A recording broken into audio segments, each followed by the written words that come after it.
The stars looked different when you were this far from home. Commander Jake Morrison stood on the bridge of the UES Defiance and watched the alien light patterns dance across his view screen. 3 years of travel had brought them to the edge of human knowledge where no Earthship had ever been before. His crew of 12 had become like family during the long journey through space. Lisa Chen sat at the pilot controls, her fingers moving across the navigation panel with practiced ease. She had volunteered for this mission because she wanted to see what lay beyond the solar system. Carl Rodriguez worked at the engineering station, keeping their fusion engines running smooth and steady. Amy Johnson studied her science readings, looking for any sign of life in the empty void between stars. They were near Proxima Centauri when everything changed. The space around them suddenly filled with massive ships that appeared from nowhere. These vessels were 3 times larger than the Defiance and shaped like curved blades. Their hulls gleamed with a silver light that seemed to come from within the metal itself. Jake had prepared for this moment his entire career, but seeing alien ships with his own eyes still took his breath away. He pressed the communication button and spoke into his headset. "Unknown vessels, this is Commander Morrison of the United Earthship Defiance. We come in peace and wish to establish contact." The response came faster than he expected. A voice spoke in perfect English, though it sounded strange and musical. "Human vessel, you will prepare to be boarded. Resistance will result in your destruction." Jake looked at his crew. Lisa had turned pale, but kept her hands steady on the controls. Carl was checking their weapon systems, though they only had basic defensive armaments. Amy was recording everything on her scientific instruments. They all knew this moment would change everything for the human race. A beam of light surrounded the Defiance, and Jake felt his ship being pulled toward the largest alien vessel. The Defiance was small compared to the alien ship, like a rowboat next to an aircraft carrier. As they were drawn into a docking bay, Jake could see hundreds of other ships inside the massive vessel.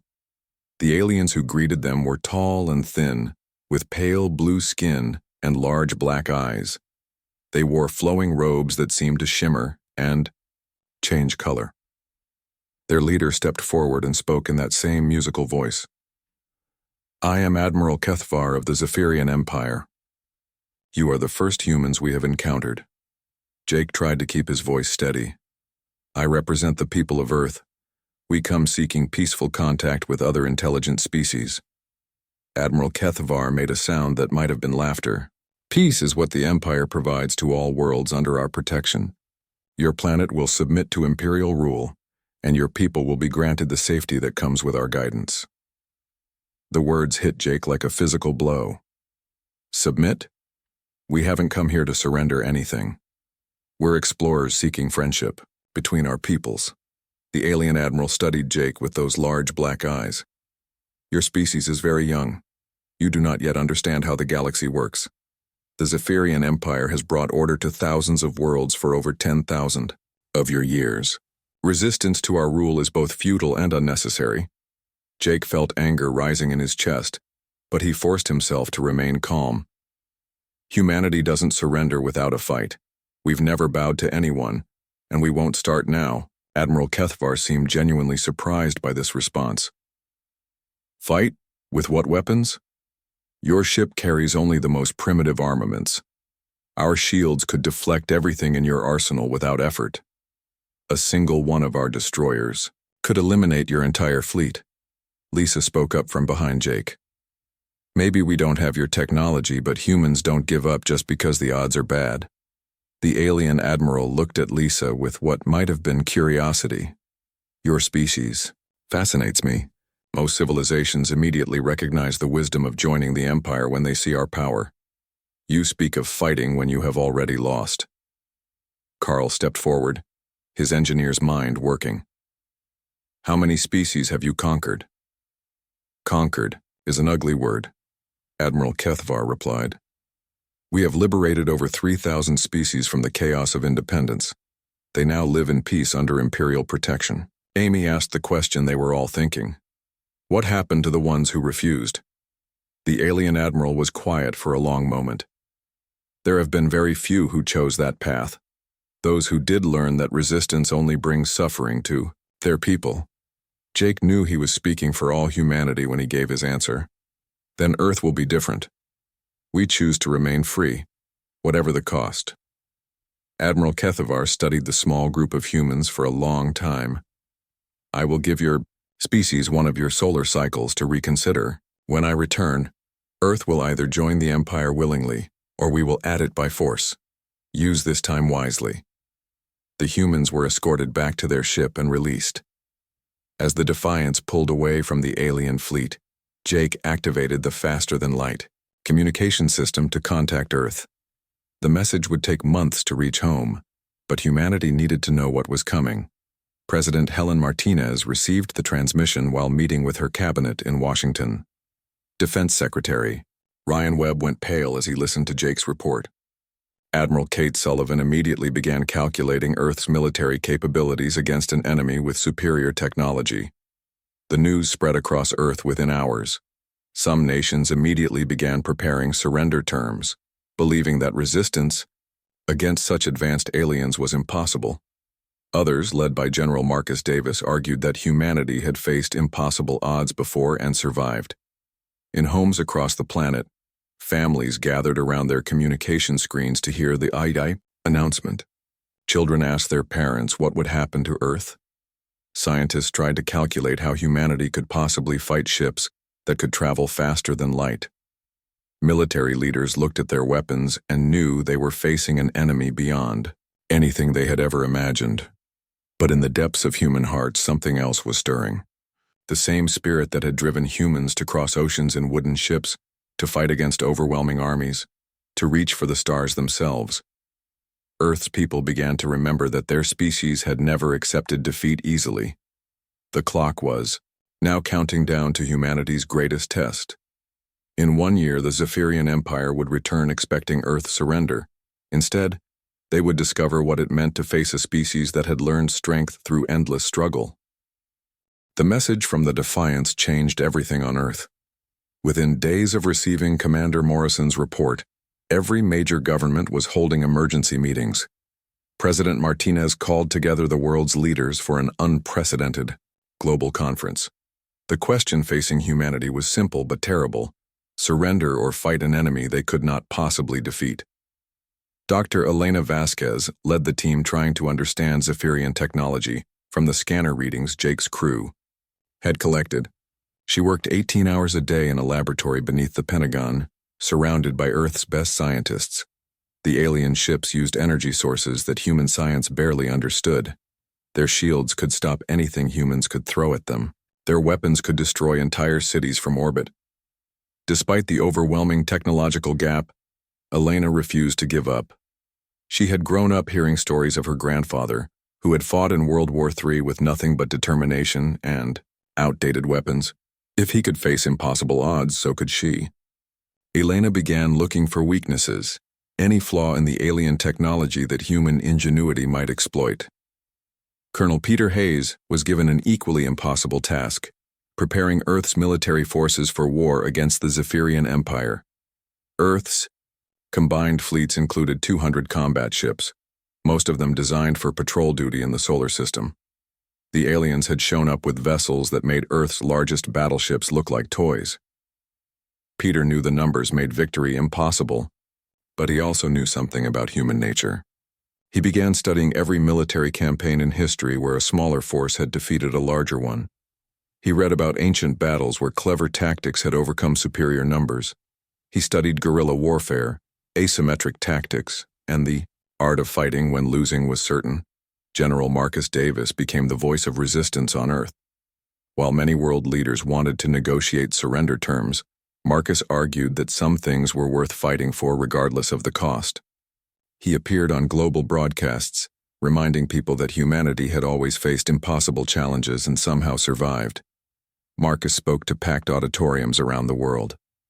Our ancestors crossed frozen continents with stone tools, he would say. They sailed unknown oceans in wooden boats. They fought wars against enemies who outnumbered them 10 to 1. Every generation of humans has faced extinction and chosen to fight instead of surrender. This is our test. Captain Nicole Thompson was put in charge of developing new combat tactics. She was a brilliant strategist who had graduated at the top of her class from the Space Force Academy. Nicole realized that trying to match Zephyrian firepower would be suicide. Instead, she began planning for a different kind of war. Nicole studied the alien ship designs from Jake's recordings. The Zephyrians had built their vessels for overwhelming force, not for fighting desperate enemies. Their shields were designed to stop energy weapons and missiles, but they had never faced opponents willing to use their own ships as weapons. No civilized species would consider ramming attacks or suicide missions, but humans were different. Nicole began retrofitting civilian ships with reinforced hulls and nuclear warheads. She trained pilots for missions that had no chance of survival. She developed tactics based on one simple principle. If humanity was going to lose, they would make the aliens pay for every victory. Dr. Samuel Park made the first breakthrough in understanding alien technology. While studying the scanner data, he discovered something important about Zephyrian shields. They were incredibly effective against conventional weapons, but they had never been tested against direct impact from large objects. The aliens had always relied on their weapons to destroy enemies before they could get close. Samuel brought his findings to Elena, who immediately saw the implications. If human ships could get close enough to the alien vessels, they might be able to ram through the shields. It would mean certain death for the crews, but it might also mean damage to the seemingly invincible Zephyrian fleet. As word of this discovery spread through Earth's military leadership, volunteers began stepping forward. Captain Alan Foster was the first to sign up for what everyone knew was a suicide mission. He had lost his family in the border wars and had no fear of death. Other pilots followed his example, choosing to die fighting rather than live under alien rule. The preparations took on desperate urgency as the deadline approached. Shipyards that had been building cargo haulers began producing ramming ships instead. Factories that made communication equipment started building electromagnetic pulse devices. Every resource on Earth was directed toward the coming war. Lisa Chen returned to Earth aboard the Defiance and immediately volunteered for combat duty. She had seen the aliens up close and knew how advanced they were, but she also knew something about human determination. Lisa began training other pilots in the techniques she had learned during the first contact mission. Carl Rodriguez worked with Elena's team to modify Earth's weapons. While they could not match Zephyrian energy shields, they might be able to overload them with enough nuclear explosions. Carl designed ships that were essentially flying bombs, meant to detonate against alien hulls with enough force to break through their defenses. Amy Johnson used her xenobiology training to study everything they knew about Zephyrian psychology. She discovered that the aliens had ruled their empire through intimidation for thousands of years. Most species surrendered immediately when faced with Zephyrian power. The aliens had no experience fighting enemies who refused to accept defeat. Public opinion on Earth remained divided as the deadline approached. Many people believed that resistance was pointless and would only result in humanity's complete destruction.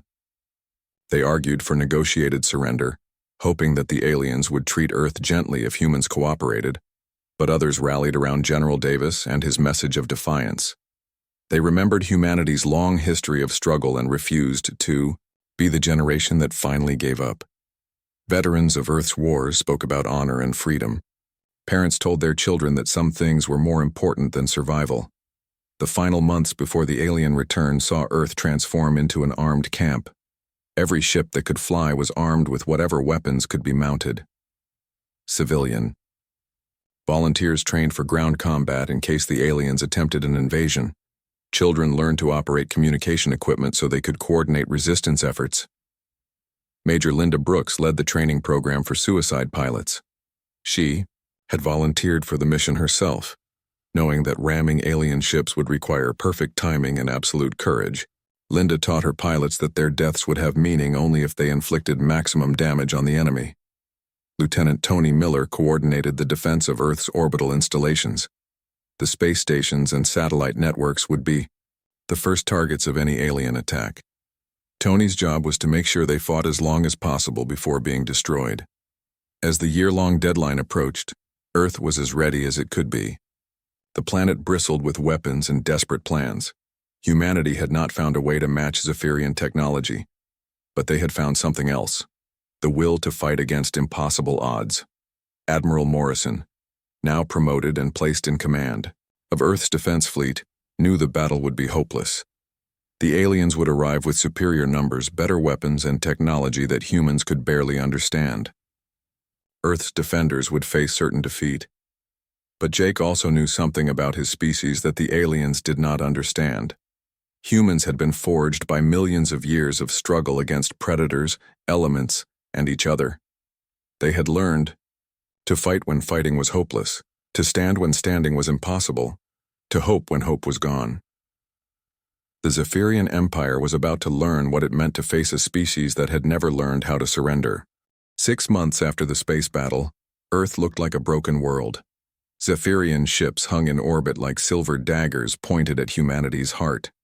Major cities lay in ruins, their populations scattered or dead. The aliens had established control over most government centers and military installations, ruling through fear and overwhelming technological superiority. But beneath the surface, humanity refused to die. General Marcus Davis had survived the initial invasion by retreating to a network of underground bunkers built during Earth's previous wars. From these hidden bases, he coordinated a global resistance movement that the Zephyrians had never expected to face.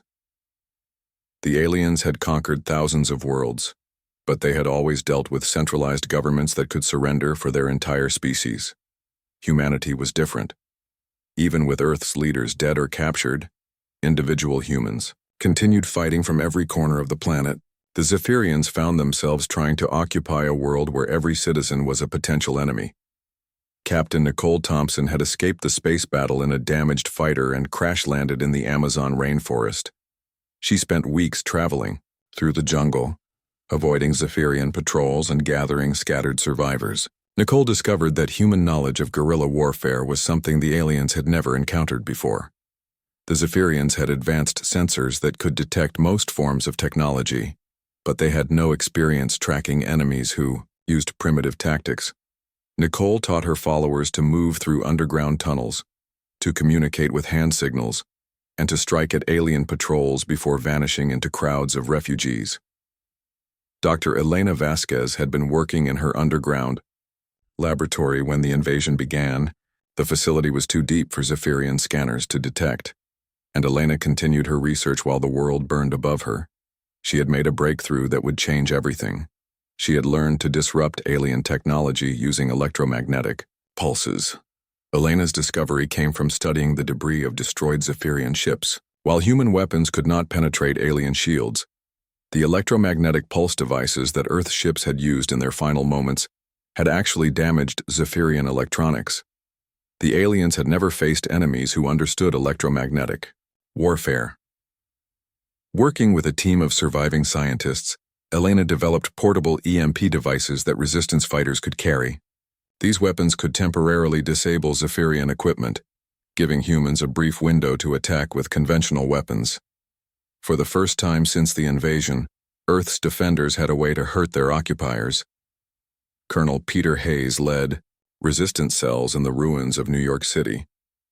The Zephyrians had established a command post in what remained of Manhattan, using their advanced technology to control the surrounding region. Peter's fighters lived in the subway tunnels beneath the city, emerging only to strike at alien patrols before disappearing back into the underground maze. The key to Peter's success was understanding how the Zephyrians thought. The aliens expected resistance to be organized like a conventional military force, with clear command structures and predictable tactics. Instead, Peter's cells operated independently, using the city's own infrastructure against the occupiers. When Zephyrian troops used the subway tunnels to move between districts, Peter's fighters would collapse sections of track and attack the stranded aliens with captured weapons. When alien aircraft flew patrol routes over the city, resistance members would emerge from sewers and storm drains to fire shoulder-launched missiles before vanishing back underground. Major Rachel Stone discovered something crucial about Zephyrian psychology during her interrogation by alien forces. The Zephyrians had captured her after a failed attack on their supply depot, and she expected to be executed immediately. Instead, she found herself facing aliens who seemed genuinely confused by human behavior. Rachel's interrogator, a Zephyrian, officer named Commander Veltar, asked her questions that revealed how differently the two species thought. "Why do your people continue fighting when victory is impossible?" he asked. "Why do they choose death over the peace we offer?" Rachel realized that the Zephyrians literally could not understand human motivation. Their empire had been built on logical conquest and efficient administration. They offered security and prosperity to the species they conquered, and most aliens accepted these benefits gratefully. The idea of fighting for abstract concepts like freedom was alien to them. This knowledge spread through the resistance network and changed how humans fought their war. Instead of trying to match Zephyrian firepower, they focused on psychological warfare. Resistance fighters began leaving messages for the aliens, explaining human history and the long tradition of fighting against impossible odds. Dr. Samuel Park had established a hidden research facility in the Canadian wilderness, where he studied captured Zephyrian technology. Samuel made the discovery that would turn the tide of the underground war. Zephyrian equipment could be hacked using techniques derived from human computer science. The aliens had developed their technology over thousands of years of peaceful expansion. Their security systems were designed to prevent unauthorized access by their own people, not to resist attack by a completely different type of intelligence. Human hackers trained in the chaotic environment of Earth's computer networks could exploit weaknesses that the Zephyrians had never imagined. Samuel's breakthrough allowed resistance fighters to turn captured alien equipment against its former owners. Human technicians learned to reprogram Zephyrian weapons, to override alien security systems, and to steal information from their communication networks. For the first time, humans began using the invaders' own technology against them. Private Kevin Murphy made the discovery that changed everything while hiding in the ruins of Chicago. Kevin was a former computer programmer who had joined the resistance after watching his family die in the initial bombardment. He had been experimenting with Elena's EMP devices when he stumbled across something extraordinary. Zephyrian technology was vulnerable to specific electromagnetic frequencies that human electronics used routinely. The aliens had never encountered these frequencies because no other species had developed technology along the same path as humanity. By tuning their EMP devices to the right frequency, humans could permanently disable Zephyrian equipment instead of just disrupting it temporarily. Kevin's discovery spread through the resistance network like wildfire. Suddenly, human fighters could capture intact alien weapons and vehicles. Resistance cells that had been hiding in caves and ruins emerged with Zephyrian energy weapons and personal shields. The balance of power began to shift as humans learned to use their enemies' technology against them. Captain Foster had been presumed dead after the space battle, but he had actually survived by ejecting from his ship seconds before it exploded. Foster spent months evading capture while making his way back to Earth's surface. When he finally reached the resistance network, he brought with him detailed knowledge of Zephyrian ship systems. Foster worked with Elena and Samuel to develop new tactics based on his experience fighting the aliens in space. He taught resistance fighters how to identify weak points in Zephyrian equipment and how to exploit the aliens' reliance on their technology. Foster's knowledge proved invaluable when resistance cells began capturing entire alien outposts. The first successful capture of a Zephyrian base occurred in the Australian outback, where Major Stone led a coordinated attack using Kevin's frequency weapons and Foster's tactical knowledge. The resistance fighters disabled the alien security systems with electromagnetic pulses, then stormed the facility using captured Zephyrian weapons. The psychological impact of this victory was enormous. For the first time since the invasion, humans had captured territory from the aliens and held it. The base contained communication equipment that allowed the resistance to coordinate attacks across the globe. More importantly, it proved that the seemingly invincible Zephyrians could be defeated. News of the victory spread through underground networks, inspiring resistance cells around the world to launch their own attacks. The Zephyrians found themselves fighting a war they did not understand against enemies who refused to follow the rules of civilized combat. Every day brought new attacks, new casualties, and new proof that conquering humanity would be far more difficult than they had imagined. Admiral Morrison, who had been captured during the space battle, was being held in a Zephyrian prison facility when the Resistance launched a rescue mission.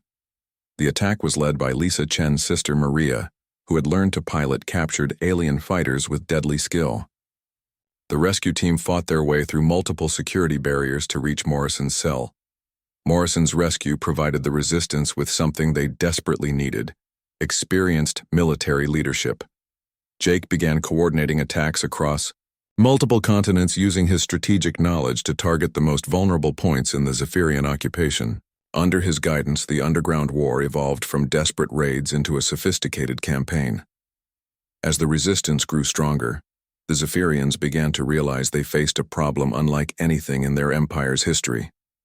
Other conquered species had either surrendered immediately or fought conventional wars that the aliens could win through superior technology. The Zephyrian invasion fleet appeared at the edge of Earth's solar system exactly 1 year after Admiral Kethvar had given his ultimatum. 200 massive ships dropped out of faster-than-light travel in perfect formation, their silver hulls gleaming against the black of space. Each vessel was larger than anything humanity had ever built, armed with weapons that could crack planets and protected by shields that had never been breached. Admiral Morrison stood on the bridge of the Earth, battleship Determination, watching the alien fleet approach through his tactical display. Behind him, Earth's desperate defense force spread across space in ragged formation. 150 ships of various sizes faced an enemy that outnumbered and outgunned them completely. Most of the human vessels were converted civilian, craft armed with nuclear warheads and crewed by volunteers who knew they would not survive the battle. Lisa Chen piloted one of the ramming ships, a former cargo hauler that had been reinforced with titanium plating and loaded with fusion bombs. She could see the massive Zephyrian flagship on her screen, a vessel so large it had its own gravity field. Lisa had volunteered for this mission, knowing it was suicide, but she also knew it might be humanity's only chance to hurt the seemingly invincible aliens. The communication channels crackled as Admiral Kethvar broadcast his message to Earth's fleet. "Human vessels, you have had one full cycle to consider our generous offer. Will you now accept the protection and guidance of the Zephyrian Empire?" Admiral Morrison activated his own transmitter, knowing his words would be heard across both fleets and broadcast to every home on Earth. "Admiral Kethvar, this is the voice of free humanity. We reject your empire and choose to remain independent. If you want Earth, you'll have to fight for it." The alien admiral's response carried a note of genuine sadness. "So be it. You have chosen suffering over wisdom. We will make this quick." The first Zephyrian attack came without warning. Beams of pure energy lanced out from the alien ships, striking Earth's defensive positions around the moon. Human shields powered by fusion reactors and built from the best technology Earth could produce lasted less than 3 seconds against alien weapons. The lunar defense platforms exploded in brilliant flashes of light, their crews vaporized before they could even return fire. Carl Rodriguez watched from the engineering deck of the Determination as Earth's most powerful weapons struck the Zephyrian shields. Nuclear missiles that could destroy cities simply vanished against the alien energy barriers. Particle beam weapons that could cut through asteroid hulls had no effect on the enemy vessels. In the first 10 minutes of battle, half of Earth's fleet was destroyed without inflicting any visible damage on the invaders. But this was when humanity showed what made them different from every other species the Zephyrians had conquered. Instead of surrendering when faced with impossible odds, the human ships pressed their attack. Captain Rodriguez, commanding a converted mining vessel, activated his ramming protocol and aimed his ship directly at the alien flagship. The Zephyrian crew watched in shock as the human ship accelerated toward them at maximum velocity. No civilized species would consider using their vessels as guided missiles. The idea of deliberately crashing into an enemy ship violated every principle of modern warfare. Admiral Kethvar ordered his gunners to destroy the approaching vessel, but Rodriguez had timed his attack perfectly. The mining ship struck the Zephyrian flagship just as its shields recycled between defensive pulses. Rodriguez's vessel, loaded with nuclear warheads and traveling at nearly the speed of light, punched through the alien hull and exploded deep inside the massive ship. The flagship shuddered and began venting atmosphere, its perfect silver surface marred by a gaping hole. For the first time in over 1,000 years, a Zephyrian vessel had been damaged in combat. Admiral Kethvar stared at his damage reports in disbelief. The human attack had killed 300 of his crew and disabled 2 of his main weapon systems. The primitive aliens had actually hurt his ship. Major Linda Brooks led the second wave of ramming attacks, coordinating 12 converted freighters in a simultaneous assault on the alien battle line. The Zephyrians, now alert to the human tactic, managed to destroy most of the approaching ships with concentrated fire. But 3 vessels broke through, their crews screaming defiant battle cries as they crashed into alien hulls. The psychological impact on the Zephyrian fleet was immediate and profound. These aliens had conquered thousands of worlds through overwhelming technological superiority. Enemy species had always either surrendered immediately or fought conventional battles that the Zephyrians won easily. No one had ever faced opponents who treated certain death as an acceptable tactical option. Lieutenant Tony Miller coordinated Earth's orbital defenses from a command center buried beneath the Rocky Mountains. As Zephyrian ships moved toward Earth itself, Tony activated every weapon platform, satellite, and missile battery humanity had built. The aliens destroyed each defensive position with casual efficiency, but not before Earth's weapons had fired everything they possessed at the invading fleet. Amy Johnson, now serving as Admiral Morrison's science officer, made a crucial discovery during the battle. While monitoring Zephyrian communications, she detected something unexpected in the alien transmissions. Fear. The Zephyrians were actually afraid of the human ramming attacks, not because they posed a serious military threat, but because they violated every assumption about civilized warfare. The battle raged for 6 hours, with Earth's defenders fighting until their ships were destroyed around them. Human vessels that had lost their weapons used their hulls as rams. Crews with disabled ships set off their nuclear self-destruct charges when alien boarding parties approached.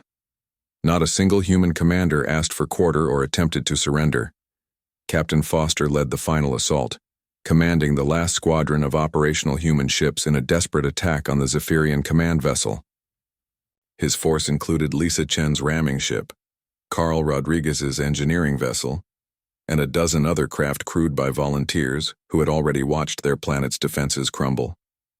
The aliens had learned to counter human ramming tactics by this point, maintaining overlapping fields of fire that could destroy approaching ships before they reached ramming distance.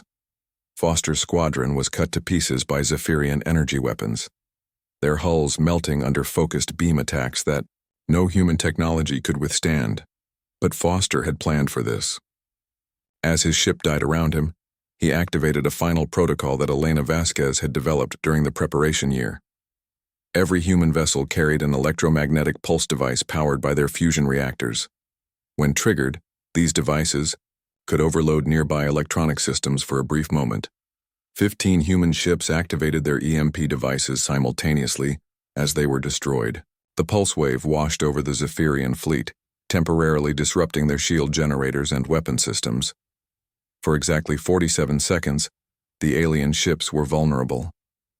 Lisa Chen was waiting for this moment. Her ramming ship had been hidden behind the debris of Earth's lunar defenses, its reactor powered down to avoid detection. As the Zephyrian shields flickered and died, Lisa fired her engines and accelerated toward the alien flagship at maximum velocity. Admiral Kethvar saw her coming and knew he could not stop her. His weapons were offline, his shields were down, and the human ship was too close to intercept. Lisa Chen's cargo hauler, loaded with enough nuclear material to level a mountain, struck the Zephyrian flagship amidships and detonated in a flash of light visible from Earth. The explosion tore the massive alien vessel in half, killing Admiral Kethvar and most of his command crew. Secondary explosions rippled through other nearby ships as debris from the flagship struck their hulls. In the space of a few seconds, humanity had destroyed the heart of the Zephyrian invasion fleet. But the victory came at a terrible cost. Earth's entire defense force had been annihilated. The planet's orbital infrastructure lay in ruins. Millions of people had died in the battle, and more would die as burning debris rained down from space. The surviving Zephyrian ships, now commanded by Admiral Kethvar's subordinates, prepared to complete their conquest of the defenseless world. Yet something had changed during the battle. The Zephyrian Empire had sent an overwhelming force to conquer what they believed was a primitive world. Instead, they had encountered an enemy that refused to accept defeat even when defeat was certain.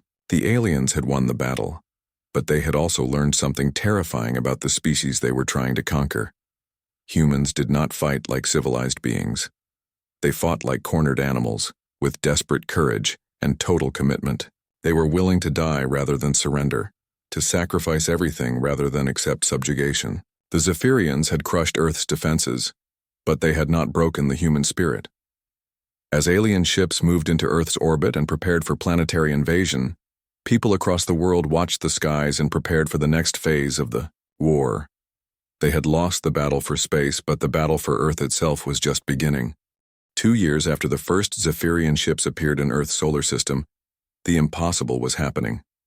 The Zephyrian Empire, which had conquered thousands of worlds without serious resistance, was requesting negotiations with humanity. Not because humans had defeated them in battle, but because the cost of conquering Earth threatened to destroy the Empire itself. Admiral Morrison stood in the conference room of the neutral space station that orbited between Earth and Mars. Across from him sat the new Zephyrian commander, Admiral Zakan, who had replaced the officers killed in humanity's desperate resistance. The alien looked tired, his pale blue skin darker than when the war began, his large black eyes reflecting something humans had never seen in a Zephyrian before: doubt. The war had changed both species in ways neither had expected. Earth's population had been reduced by half. Its cities lay in ruins and entire continents were still battlefields. But humanity had also accomplished something that every other species in the galaxy had believed impossible. They had fought the Zephyrian Empire to a standstill. Dr. Elena Vasquez presented the scientific data that had brought both sides to the negotiating table. Human resistance fighters had captured and modified so much Zephyrian technology that other species throughout the Empire were beginning to question whether submission to alien rule was really necessary. Elena's discoveries had spread beyond Earth, inspiring rebellions on dozens of worlds. The ripple effects of humanity's resistance were tearing the Zephyrian Empire apart from within. Species that had accepted alien rule for centuries were now demanding independence using techniques learned from studying Earth's broadcasts. The empire that had maintained peace through overwhelming force was facing revolts on multiple fronts. Colonel Peter Hayes had become something of a legend throughout Zephyrian space. His tactical manuals, smuggled off Earth by sympathetic aliens, were being used by resistance movements across the galaxy. Peter's techniques for fighting superior enemies had proven that technological advantage could be overcome by determination and clever tactics. Admiral Zakan spoke in the musical language of his people, but his words carried none of the confidence that had marked earlier Zephyrian pronouncements. Commander Morrison, your species has taught the galaxy something that we believed was impossible. You have shown that the strong can be resisted by the determined. Jake Morrison had aged years during the war, his face marked by scars and his eyes holding the weight of countless losses, but his voice remained steady as he replied, "We never wanted this war, Admiral. We just wanted to remain free." The negotiations revealed the true scope of what humanity had accomplished. Captain Nicole Thompson, now promoted to general, presented intelligence gathered from captured Zephyrian communications. The Empire was spending more resources trying to hold Earth than they gained from controlling a dozen other worlds. The human resistance had made occupation economically impossible. Major Rachel Stone, who had escaped from Zephyrian custody and become an expert on alien psychology, explained why the Empire was willing to negotiate. They've discovered that some species cannot be conquered, only destroyed, and destroying humanity would set a precedent that would terrify every other world under their control. The Zephyrians faced a choice that their empire had never confronted before. They could continue the war and eventually destroy humanity through orbital bombardment and massive military deployment. But doing so would prove to every other species in the galaxy that the Empire maintained control only through the threat of genocide. Dr. Samuel Park had spent the war years developing technology based on captured alien equipment. His work had produced weapons and defenses that, while still inferior to Zephyrian technology, were effective enough to make continued occupation costly. Samuel's innovations were already spreading to other worlds, giving hope to species that had never dared resist. Captain Foster, now commanding a mixed fleet of human and captured alien vessels, represented the military reality that had forced the negotiations. Earth's defenders were still outnumbered and outgunned, but they had proven that determination could overcome technological superiority. More importantly, they had inspired similar resistance movements throughout the Empire. The terms of the agreement reflected the new balance of power in the galaxy. Humanity would be granted independence from the Zephyrian Empire, the first species ever to achieve this status through military resistance. In exchange, Earth would share its knowledge of asymmetric warfare and resistance tactics with other worlds seeking freedom. Admiral Zakon's final statement revealed how completely the war had changed Zephyrian thinking. Your species has forced us to confront a truth we had forgotten. An empire built on fear alone cannot last forever. Perhaps it is time for the galaxy to try a different path. The signing ceremony took place aboard the space station, with representatives from dozens of species watching the historic moment. Admiral Morrison signed for humanity, his signature representing 2 years of desperate struggle and unimaginable sacrifice. The document was broadcast throughout the galaxy, carrying a message that resonated on every world under alien control. Elena Vasquez established the first human diplomatic mission to other worlds, carrying the technology and tactics that had made Earth's resistance possible. Her teams traveled to planets where local species were beginning their own fights for independence, sharing the hard-won knowledge that freedom was worth any sacrifice. General Thompson led the first human military advisors to assist other resistance movements. Earth's defenders, who had learned to fight impossible odds with limited resources, became teachers for species that had never imagined they could resist their oppressors. The techniques developed in Earth's ruins became the foundation for a galaxy-wide movement. The evacuation of Zephyrian forces from Earth took months, but it proceeded peacefully.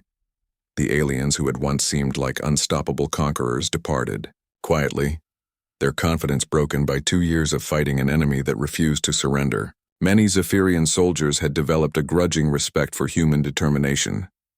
Private Kevin Murphy, whose discovery of electromagnetic weaknesses had changed the course of the war, was among the first humans to visit other worlds as part of the new diplomatic corps. Kevin carried with him the technical specifications that had allowed humanity to fight back, freely sharing the knowledge that had cost so much to acquire. The aftermath of the war revealed the true scope of humanity's achievement. Within 5 years of Earth's liberation, over 50 worlds had declared independence from the Zephyrian Empire. The galaxy that had known only imperial rule for millennia was transforming into a confederation of free species, each one inspired by humanity's example. Admiral Morrison, now serving as Earth's first ambassador to the galactic community, reflected on the price of freedom during a ceremony marking the war's end. Half of humanity had died in the struggle, and Earth itself bore scars that would take generations to heal. But the species that emerged from the conflict was stronger than before, tempered by struggle and united by shared sacrifice. The Zephyrian Empire, faced with rebellions across its territory, began the slow process of transformation from a conquering force into a defensive alliance. Species that had once been subjects became partners, working together to maintain order without the need for imperial dominance. The galaxy discovered that cooperation could be more effective than conquest. Carl Rodriguez established the first human colonies outside the solar system, each one serving as a beacon for species seeking to escape imperial control. These new worlds became centers of learning, where the techniques of resistance and the principles of freedom were taught to anyone willing to learn. Amy Johnson's xenobiological research, conducted during the darkest days of the occupation, provided the scientific foundation for understanding how different species could work together without domination. Her work became essential to building the new galactic confederation that emerged from the Empire's collapse. The final chapter of humanity's struggle was written not in battle, but in the establishment of the Galactic Council of Free Worlds. Admiral Morrison served as its first chairman, overseeing the transformation of a galaxy ruled by fear into one governed by mutual respect and cooperation. Lisa Chen, whose sister Maria had died in the rescue mission that freed Morrison, became one of the first human pilots to command ships crewed by multiple species. Her mixed crews demonstrated that former enemies could work together when united by common principles, rather than divided by conquest. The memorial erected on Earth listed the names of everyone who had died in the war, from Admiral Kethvar to the countless humans who had given their lives for freedom. The inscription, written in dozens of languages, carried a simple message. Freedom is not free, but it is always worth the price. As humanity spread across the galaxy, they carried with them the lessons learned in their darkest hour. Every human colony, every diplomatic mission, every act of cooperation with former enemies served as proof that even the greatest empires could be changed by a species that refused to surrender its principles. The galaxy that emerged from humanity's struggle was imperfect and often chaotic, but it was also free.